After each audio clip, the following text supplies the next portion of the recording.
मेरे मजलिसी रुफ़ा, नौजवान साथियों, आप तमाम को मेरा अस्सलाम वालेकुम रहमतुल्लाह। मेरे अजीज़ दोस्तों, मजलिस इत्तेहादुल मुस्लिमीन ने जब ये फैसला लिया कि हम महाराष्ट्र के असम्बली इंतखाबात में हिस्सा लेंगे, तो ये फैसला मजलिस का नया नहीं है। 2009 के असम्बली इंतखाबात में भी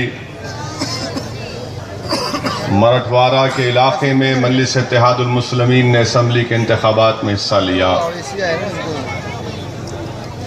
मगर अब जब मजलिस इत्तेहादुल मुस्लिमीन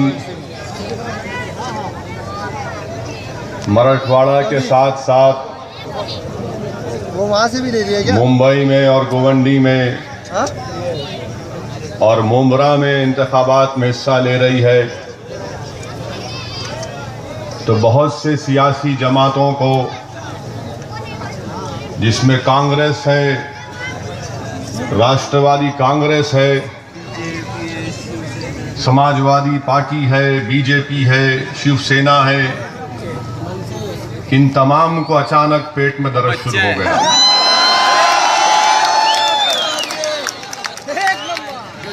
और सब के सब एक ही जबान में ये बोल रहे हैं। कांग्रेस वाले ये बोलते हैं ये कम्युनल पार्टी है, कांग्रेस वाले बोलते हैं कि ये फिरका परस्ती की बात करते हैं, राष्ट्रवादी कांग्रेस के लोग बोलते हैं ये सिर्फ भड़काऊ भाषण देते हैं, समाजवादी पार्टी के लोग बोलते हैं मुल्क को बांटने की बात करते हैं, बीजेपी शिवसेना ये कहती है कि ये भारत माता से मोहब्बत नहीं करते, ये मुल्क के गद्दार हैं। मैं इन तमाम पार्टियों से कहना चाह रहा हूं आज आपके सामने, और आज के इस जलसे से मैं इन तमाम को एक पैगाम देना चाह रहा हूं कि आपका हर इल्जाम मुझे कबूल है। थोड़ी देर के लिए आपने कहा कि मैं फिरका परस्त हूं, मैं सिर्फ मुसलमानों की बात करता हूं, आपने कहा कि हर आपका इल्जाम कबूल है, मगर मैं आज गोवंडी के इस जलसे से, कांग्रेस पार्टी से, राष्ट्रवादी कांग्रेस से, बीजेपी से, शिवसेना से, समाजवादी पार्टी से चंद सवालात रखना चाहता हूं, और मैं उनसे पूछना चाहता हूं कि इन सवालात का जवाब आप आवाम में दे दो, मुझे मत दो। मैं आपके दरमियान में खड़े होकर इस बात का आपके सामने रख रहा हूं, क्या ये बात सच नहीं है कि महाराष्ट्र की आबादी 2011 के सेंसस के मुताबिक 11 करोड़ के करीब आबादी है महाराष्ट्र की, जिसमें से 1 करोड़ 50 लाख मुसलमान रहते हैं। क्या ये बात सच नहीं है? कांग्रेस के लीडरों, राष्ट्रवादी कांग्रेस, समाजवादी पार्टी, बीजेपी और शिवसेना के तमाम कायदीन, मैं तुमसे कह रहा हूं, क्या ये बात सच नहीं है कि महाराष्ट्र में मुसलमानों की 60% आबादी, मुसलमानों की 60% आबादी सतह गुर्बत से नीचे जिंदगी नहीं गुजार रही? अगर 1.5 करोड़ की आबादी यहां महाराष्ट्र में मुसलमानों की है, तो 60% मुसलमान एक दिन में 32 रुपये भी नहीं कमा सकते। क्या यह सच है या झूठ है? मुझे जवाब दो। 15 साल से तुम हुकूमत कर रहे हो, मैं हुकूमत नहीं कर रहा हूं। 15 साल से तुम्हारा चीफ मिनिस्टर, 15 साल से तुम्हारा होम मिनिस्टर, 15 साल से तुम्हारा फाइनेंस मिनिस्टर, 15 साल से हर चीज तुम्हारी, मगर ये तो बता दो भैया, इस 15 साल में तुमने कौन सी बांसुरी बजा दी? तुमने कौन सा ऐसा नया गाना तैयार किया कि 15 साल में तुम्हारी हुकूमत में हम 60% हमारी गरीबी में इजाफा हो गया। 60% Muslims living below poverty line. ये आपकी देन है या मेरी देन है? 32 रुपये दिन को कमा नहीं सकते हम लोग। क्या यह बात सच नहीं है? कांग्रेस, राष्ट्रवादी कांग्रेस और जो इस गवंडी के लोगों का वोट लेकर एसपी के नुमाइंदे जो महाराष्ट्र के असेंबली में बैठे रहे 5 साल, बताओ क्या यह बात झूठ है कि महाराष्ट्र की गवर्नमेंट की मुलाजमतों में जहां पर हमारी आबादी 1.5 करोड़ की है, सिर्फ 4% मुसलमान गवर्नमेंट की मुलाजमतों में काम करते? बताओ किसने रोका तुमको मुझे चपरासी की नौकरी देने के लिए?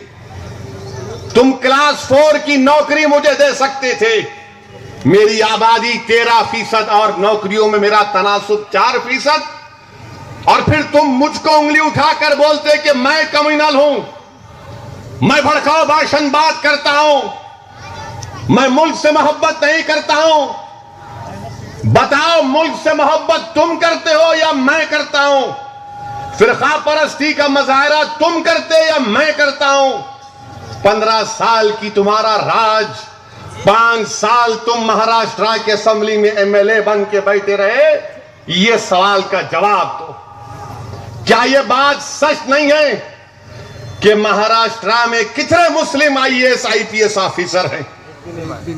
कितने मुस्लिम आईपीएस आईएएस ऑफिसर हैं? इस सवाल का जवाब दो, क्योंकि जब तुम मुझ पर उंगली उठाकर कहते हो कि हैदराबाद से एक शेरवानी आ गई, हाँ ये शेरवानी तुमको परेशान करेगी इंशाअल्लाह ताला।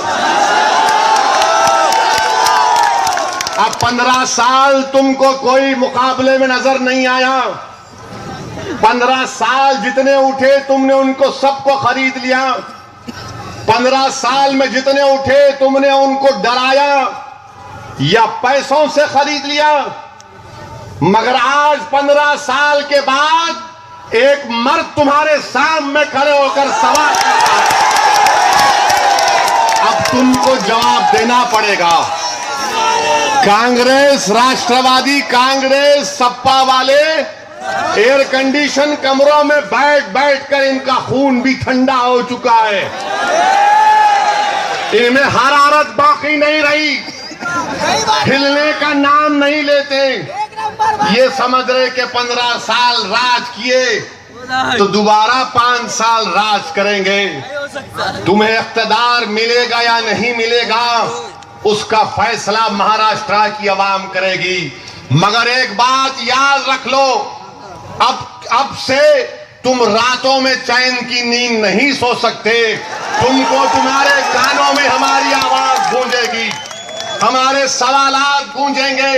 ये मेरे सवाल नहीं है, ये महाराष्ट्र के हर गरीब मुसलमान का सवाल है, जिसके मुंह में जबान है मगर वो अपनी जबान को जुबिश नहीं दे सकता, जिसकी आंख में बीनाई है मगर इसकी आंखों में आंसू है, जिसके जिस्म में दिखने को खून नजर आता मगर एक चलती फिरती लाश तुमने उनको बसा दिया। नौजवान नजर आते हैं मगर जेलों में नजर आते। क्या यह बात झूठ सच है या झूठ है? मुझे बताओ। कि आज महाराष्ट्र की जेलों में 36% मुसलमान जेलों में, 36% मुसलमान जेलों में। मैं फिरका परस्त हूं या तुम फिरका परस्त हो? तुम भारत माता से तुम मोहब्बत करते हो या मैं करता हूं? बताओ, ये सवाल का जवाब दो कि आखिर क्यों महाराष्ट्र की जेलों में अगर मजहब के नाम पर देखा जाए तो 36% मुसलमान जेल में, हमारी आबादी 13%, 6000 के करीब अंडर ट्रायल मुस्लिम नौजवान जेलों में हैं। 18 और 22 साल की उम्र में सबसे ज्यादा कौन है? मुसलमान। मैं फिरका परस्त, मैं भड़काऊ भाषण देता हूं। अब सुनो ये भाषण तुम मेरा, क्योंकि 15 साल में इनके सामने लोग कव्वाली बजा रहे थे, 15 साल में इनके चमचे इनके सामने ताथैया कर रहे थे। अब हम तुमको नचाएंगे इंशाअल्लाह ताला। तुम नाचोगे हमारे सामने, हम बैठ के नजारा देखेंगे। तुमने हमको जेलों की हवा दिलाई, तुमने हमारे गलों में झूठा इल्जाम डालकर हमको बदनाम किया। आज महाराष्ट्र की गरीब आवाम, चाहे वो मुसलमान हो, दलित हो, कोई भी हो, बीसी हो, आज आपको जवाब देना पड़ेगा इन लोगों के खिलाफ। और ऐसा जवाब देना यहां पर कि जब कोई रास्ते से जाएगा कांग्रेस ऑफिस के तो कहेगा हाँ ये खंडर बड़ा बुलंद था, इंशाअल्लाह ये तुम्हारी इमारतों में खंडर होने जा रहा है इंशाअल्लाह। जेलों में हमको डालते हैं, 36% मुसलमान जेलों में। बताइए क्या ये सवाल का जवाब कौन देगा? मेरे अजीज दोस्तों, क्या ये बात झूठ है? मैं चीफ मिनिस्टर पृथ्वीराज चौहान से पूछ रहा हूं। अभी हमारे कारपोरेटर साहब ने कहा कि यहां पर डंपिंग यार्ड, कचरा लाके डाला जाता है। चीफ मिनिस्टर साहब, अगर कल से आपके घर के सामने पूरे मुंबई का कचरा लाकर रख देंगे तो आप बीमार पड़ जाएंगे, बेहोश हो जाएंगे। मगर ये हमारा दिल गुर्दा है कि तुम हमको कचरा समझकर हमारे बस्तियों में लाकर कचरा डालते और जलाते हो। उस धुएं से हमको टीबी हो जाता है, उस धुएं से हमको टीबी हो जाता है। कॉन्ट्रैक्ट खत्म हो गया मगर निकालने की बात नहीं। डंपिंग यार्ड है क्योंकि गरीबों की बस्ती है। करोड़पतियों की बस्ती में अगर स्ट्रीट लाइट बंद रहे तो परेशान हो जाते। करोड़पतियों की बस्ती में अगर लाइट चले गई 10 मिनट के लिए तो ब्लड प्रेशर बढ़ जाता। करोड़पतियों की बस्ती में पानी नहीं आया तो जाकर 20-20, 30-30 रुपए के बिस्लरी के कार्टन खरीद लेते। मगर जो महाराष्ट्र की गरीब बस्तियों में रहता है, जिसको दिन में नहीं दिनों में पानी मिलता, बताओ ये सवाल का जवाब कौन देगा? ये सवाल का जवाब कौन देगा? मेरे अजीज दोस्तों, मैं तुमको यहां पर जगाने के लिए आया हूं। मैं तुमको आज ये कहने आया हूं कि अब उठो, अब तुमको करवट लेना पड़ेगा, तुमको उठकर अपने हक को मनवाना पड़ेगा। ये जमहूरियत है, डेमोक्रेसी है, और डेमोक्रेसी में जब तक आप उठकर अपने हक का मुतालबा नहीं करेंगे, कोई लाकर आपको देने वाला नहीं, कोई लाकर आपको देने वाला नहीं। क्या ये बात सच नहीं है? महाराष्ट्र के होम मिनिस्टर आर पाटिल साहब को हमसे बड़ी मोहब्बत है। अब पुलिस वाले भी हंस रहे उनका नाम लिए तो, क्योंकि उनको मालूम उनका पावर चला गया, अब उनके पास पावर नहीं है। हम जब कभी भी गोवंडी को आना चाह रहे थे, मुंबई को आना चाह रहे थे, मुमरा को आना चाह रहे थे, पुलिस परमिशन देती, मगर ऊपर से फोन आ जाता नहीं इनको मत आने दो। तो हमारे घर को बेचारे पुलिस वालों को भी जाते हैदराबाद, लव लेटर लेके आते थे कि अब मत आओ साहब, अभी मत आओ, अभी मत आओ। अरे हम बोलते क्यों नहीं आना, हमको नौकरी करना है, सही है, हमको उनसे कोई इख्तलाफ नहीं है। हमको इख्तलाफ है तो उन जालिमों से है जो इख्तिदार के नशे में गुरूर और तकब्बुर का एक मीनार बन चुके हैं। आज इनके तकब्बुर, इनके गुरूर को जमीन पर लाकर खत्म करना है इंशाअल्लाह होगा। कभी आने नहीं दिए, इतना रोके, इतना रोके, इतना रोके कि अब मुंबई के लोगों ने सोचा आखिर है कौन ये, इतना क्यों रोक रहे हैं उनको। तो लोगों ने देखा कि जो हक बयान करते हैं जो सच्चाई को अवाम के सामने रखते हैं, हुकूमत घबराती है उनसे, हुकूमत डरती है उनसे।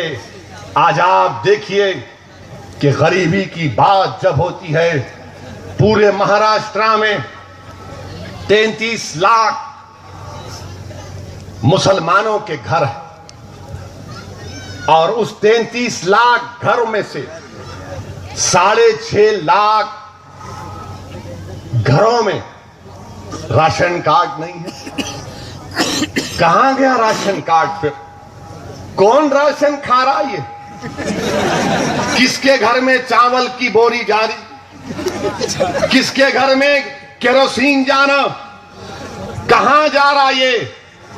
हमारी गरीबी का सबसे बड़ा सबब यह है कि हमारे पास राशन कार्ड नहीं है। मेरे अजीज दोस्तों, इन सवाल का जवाब कौन देगा? आज इलेक्शन आ रहा है, आपको जवाब देना है मेरे भाई, आपको जवाब देना है। गरीब गरीब होता है तो ताकतवर यह समझता है कि उसका मैं इस्तेसाल करूंगा, एक्सप्लॉइट कर दूंगा, मगर गरीब की खामोशी में एक धमाका होता है, गरीब की खामोशी में, उसकी कमजोरी में एक पैगाम होता है।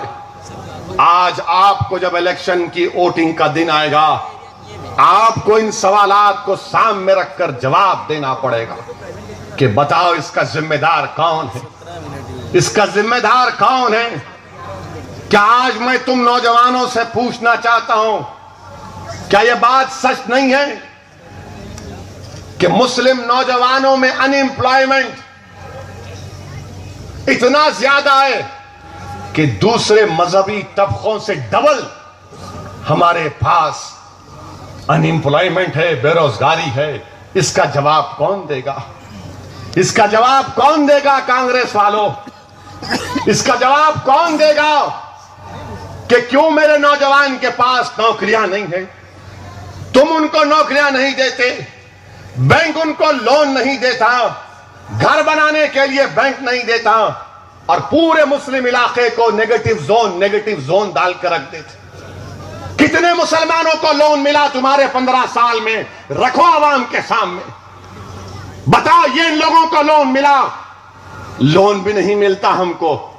और हमारा नौजवान, जैसा कि अभी बताया गया कि ड्रग्स ले रहा है, नशा कर रहा है। अगर तुम उस नौजवान को जिंदगी की राह दिखाओगे, जिंदगी का मकसद दिखाओगे कि छोड़ इस ड्रग्स को, तुझे अगर नशा लेना है तो अल्लाह से मोहब्बत कर, रसूल से मोहब्बत कर, वो दुनिया का सबसे बड़ा नशा, दुनिया में इससे बड़ा कोई नशा नहीं है मेरे नौजवानों। जो अल्लाह उसके रसूल से बेपनाह मोहब्बत करेगा सल्लल्लाहु अलैहि वसल्लम से, वो मोहब्बत ही खुद बहुत बड़ा नशा है। मगर इन नौजवानों को जिंदगी का मकसद नहीं दिया जा रहा है, इन नौजवानों को जिंदगी का मकसद नहीं दिया जा रहा है। क्या यह बात सच है या झूठ है? बताओ कांग्रेस वालों, तुम 15 साल से पावर में रहे, तुम्हारी रिपोर्ट एक मुसलमान के एक घर में, एक कमरे में क्या 5 से 6 लोग नहीं सोते? ये इनकी रिपोर्ट है, मेरी रिपोर्ट नहीं है। मैं जहन से नहीं बता रहा हूं, इनकी रिपोर्ट है रहमान कमेटी की। एक कमरे में 5 और 6 लोग रहते हैं। आज तुम मुझे गाली देते तो हमारे बस्तियों को गाली देते, हमारे महल्ले जात को गाली देते। चीफ मिनिस्टर साहब, कभी तुम मेरी चौखट पर आकर झांक कर देखना था कि एक मुसलमान के घर में रात के वक्त में कितने लोग सोते अंदर और बाहर, कभी तुम देख लेते। मगर नहीं, इसका सवाल, इसका जवाब इनके पास नहीं। क्या यह बात गलत है कि महाराष्ट्र के मुसलमानों के घरों में 60% घर में वॉशरूम नहीं है? 60% घरों में वॉशरूम नहीं है। इसका जिम्मेदार कौन है? मैं जिम्मेदार हूं। मैं भड़काऊ भाषण देता हूं, मैं हिंदुस्तान से मोहब्बत नहीं करता हूं, यह तुम्हारा झूठा इल्जाम।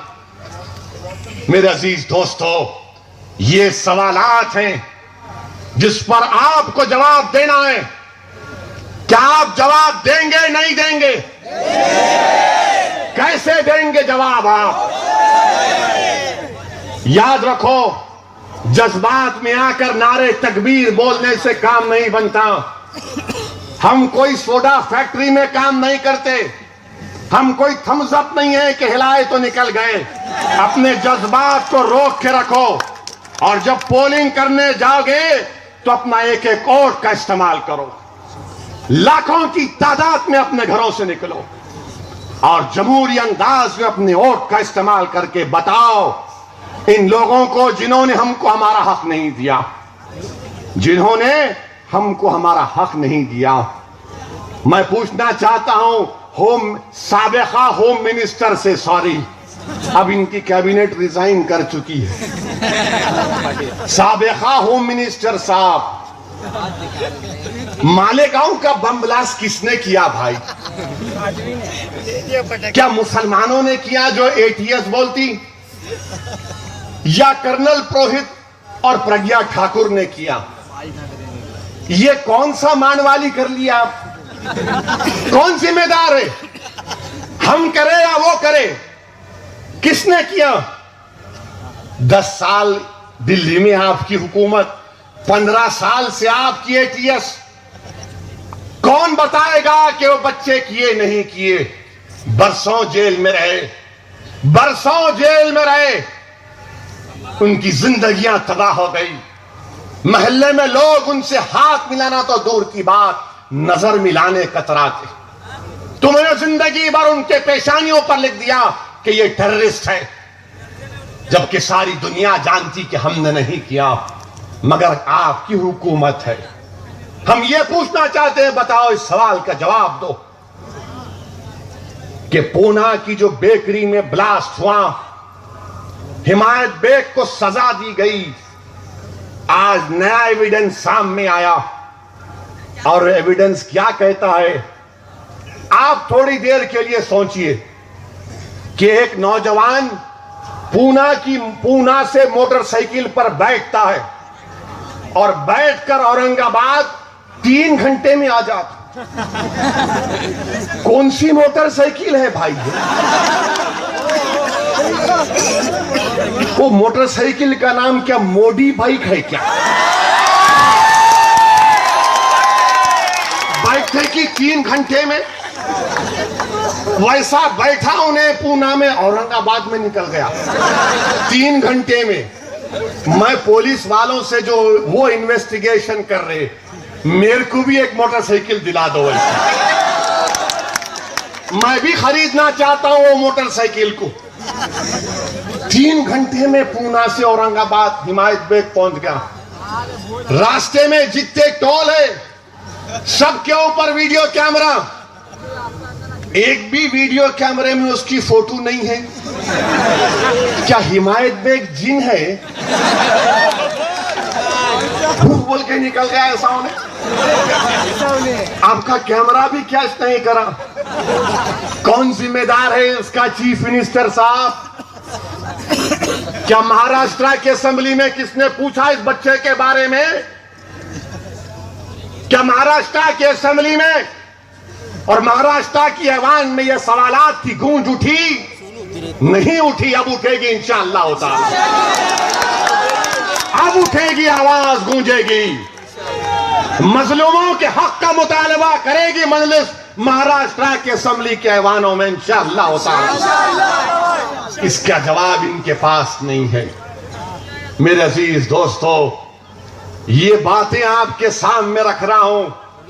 क्या महाराष्ट्र में सिर्फ 2% मुस्लिम बच्चे ग्रेजुएशन करते हैं? नहीं करते? बताओ कौन जिम्मेदार है इसका? अगर यहां पर मैं नौजवानों से पूछूंगा, तुम हाथ उठाकर मेरे सवाल का जवाब देना, क्या तुम पढ़ना चाहते? नहीं पढ़ना चाहते? कितने लोग पढ़ना चाहते? हाथ उठाओ। चीफ मिनिस्टर साहब, हम पढ़ना चाह रहे, तुम कॉलेज नहीं देते हमको। यहां पर जितने माँ बाप बैठे हुए हैं, क्या वो अपने बच्चे को हायर सेकेंडरी स्कूल में या अपनी बेटी को पढ़ाना नहीं चाहते? बताइए, क्या आप चाहते या नहीं चाहते? तो फिर क्यों महाराष्ट्र में 1.5 किलोमीटर दूर एक हायर सेकेंडरी स्कूल दूर क्यों है मुस्लिम बस्तियों से? क्या ये फिरका परस्ती नहीं है? क्या ये कम्युनलिज्म नहीं है? क्या ये मेरा भड़काऊ भाषण है? मेरे अजीज दोस्तों, यही बातें थी कि ये आपको नहीं पहुंचाना चाहते थे। ये नहीं चाहते थे कि तमाम बातें अवाम में आए। और अजीब और गरीब 15 साल की हुकूमत, समझ में नहीं आता। 3 लाख करोड़ का खर्चा कर दिया। 3 लाख करोड़ का खर्चा। अरे बाबा, ये खर्चा गया कहां? फिर मेरे घर में तो चिराग नहीं हुआ, मेरे गली में तो पानी नहीं आया, मेरी बस्ती में कचरे की धुआं से मैं बीमार पड़ रहा हूं, मेरे गोवंडी में दवाखाना नहीं है। फिर ये 3 लाख करोड़ का खर्चा कहां गया? तो मालूम हुआ 75,000 करोड़ का इरिगेशन का स्कैंडल हुआ। वाह, मुबारक हो आपको। कुछ तो फायदा नहीं हुआ, अपना तो फायदा कर लिए। 75,000 करोड़ का स्कैंडल। लोगों ने जाकर अजीत दादा पवार से पूछा, इज्जत से बोल रहा हूं, देखो ये क्या किया? इतना पैसा खर्चा किए, कनाल में पानी नहीं आया तो उन्होंने बोले क्या मैं मूतूं उस कनाल में? बताइए, क्या ये भड़काऊ भाषण नहीं है? मगर इसके ऊपर कोई जवाब नहीं देते। 75,000 करोड़ का स्कैंडल। इसके बावजूद भी महाराष्ट्र की आवाम पर 3 लाख करोड़ का खर्चे का बोझ डाल के चले गए। अब आने वाली 4 नस्ल ये कर्जा अदा करेगी।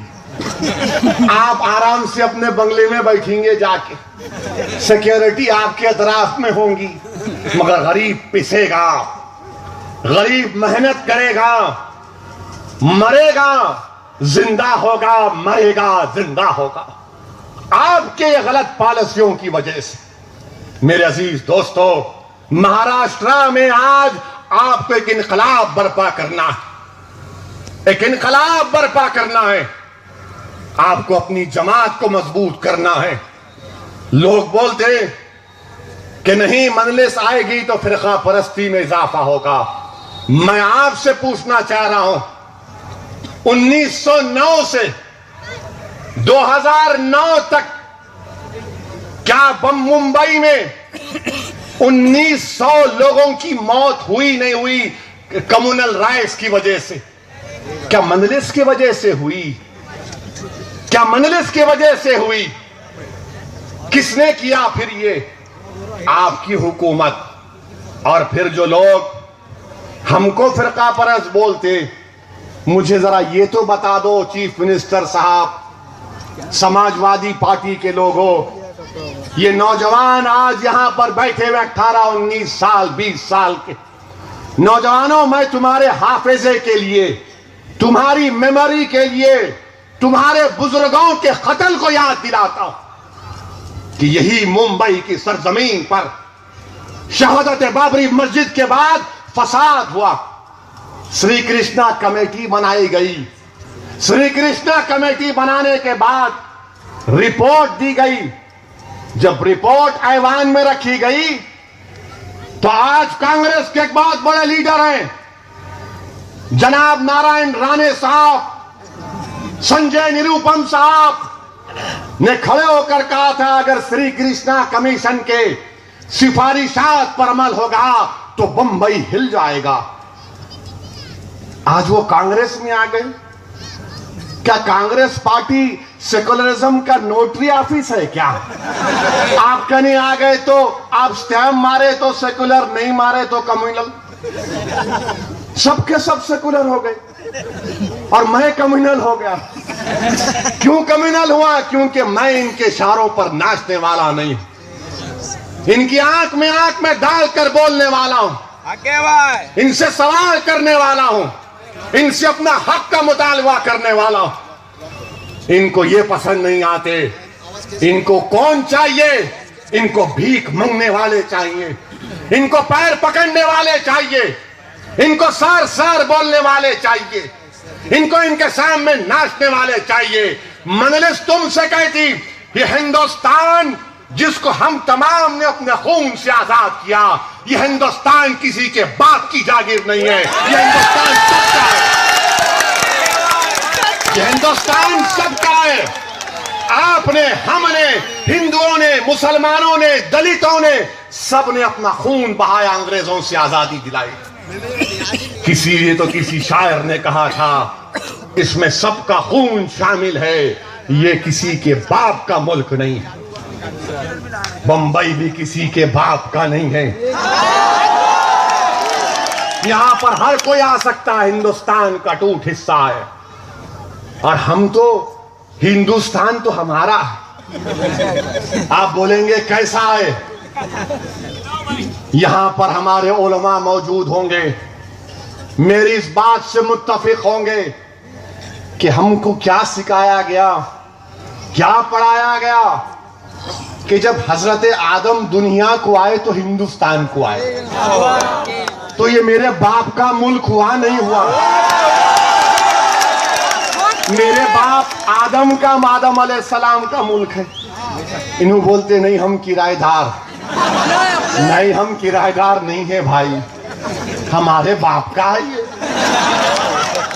यहीं से दुनिया का आगाज हुआ।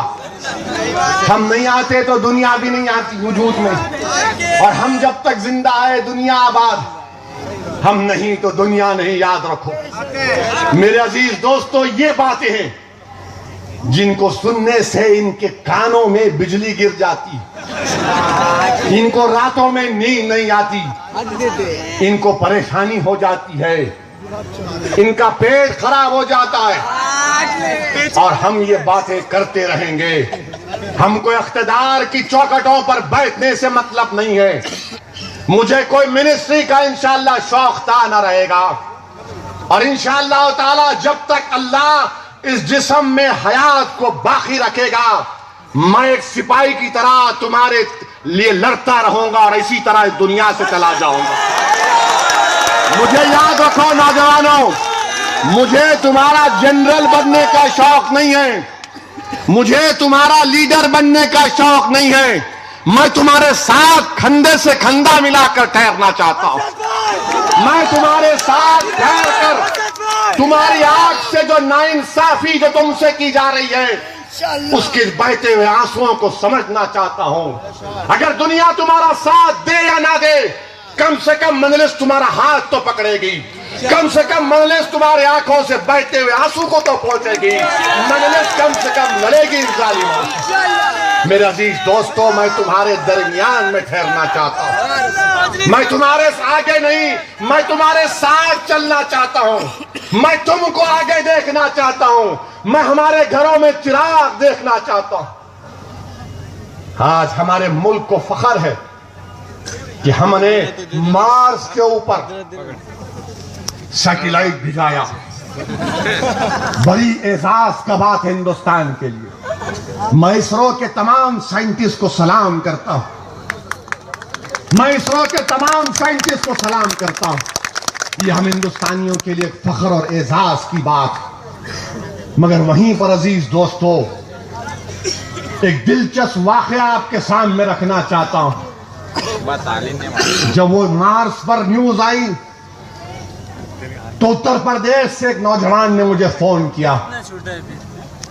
बार बार फोन आ रहा था। उसने कहा अर्जेंट बात करना है। मैं फौरन बोला शायद कुछ परेशानी होगी। उसका फोन मिलाया, मगर इसका यह मतलब नहीं है कि आप भी कल से शुरू कर देंगे अर्जेंट बात करना है। बात कर सकते। मैं फोन मिलाया, उससे पूछा कि भाई बताओ क्या बात है। तो उसने कहा ओवैसी साहब, मैं मुजफ्फरनगर से बात कर रहा हूं, जहां पर कांड हुआ, जहां पर फसाद हुआ। आज हमारे मुल्क में बहुत बड़ा काम किया। आज मुल्क में मार्स की तस्वीर आ रही। उसने कहा ओवैसी साहब, मेरा ख्वाब भी है कि मैं भी साइंटिस्ट बनूं, मैं भी साइंटिस्ट बनूं, मैं भी इसरो के उस जगह पर जाकर काम करूं। वो बच्चा कहता था कि मैं मैथ्स में बहुत अच्छे नंबर लाता हूं, मैं साइंस और मैथ्स में 95% लाता हूं। मैं साइंटिस्ट बनना चाहता हूं। मैं बड़ा खुश हुआ और मैंने उससे कहा कि बहुत अच्छा तुम्हारा इरादा है, अल्लाह तुम्हारे इस इरादे में तुमको कामयाबी देगा। उस बच्चे ने कहा कि मगर मैं नहीं बन सकता साइंटिस्ट। मैंने पूछा क्यों? तो उसने कहा, ओवैसी साहब, हमारे पास मुजफ्फरनगर में जो औरतों का रेप हुआ उसमें मेरी बहन भी शामिल है। उसको हमारे गांव के 6 लोगों ने मिलकर रेप किया। मेरी बहन रातों में पुकारती है, दिन में खाना नहीं खा सकती, इसीलिए मैं उसको देखते रहता हूं। मुझे डर लगा रहता है कि कहीं ये खुदकुशी ना कर ले।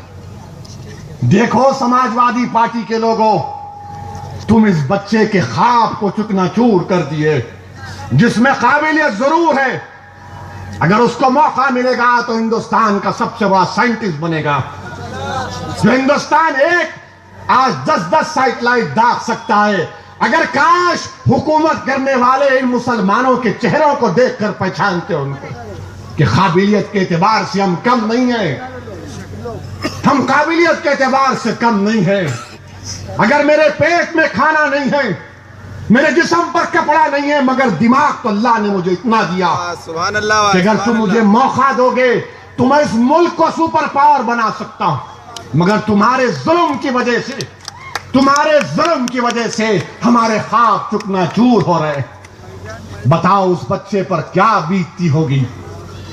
इतना नेक ख्वाब वो देख रहा है कि मैं हिंदुस्तान का साइंटिस्ट बनना चाहता हूं, मैं भी उस तरह का एक सैटेलाइट दागना चाहता हूं, मैं इस मुल्क को सुपर पावर बनाना चाहता हूं। मगर समाजवादी पार्टी के लोगों, मुलायम सिंह यादव साहब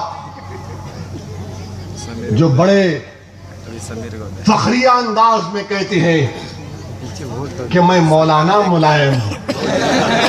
मुलायम सिंह यादव साहब, हाथ जोड़ के आपसे बोल रहा हूं, हमारे मौलानाओं को बदनाम मत करो।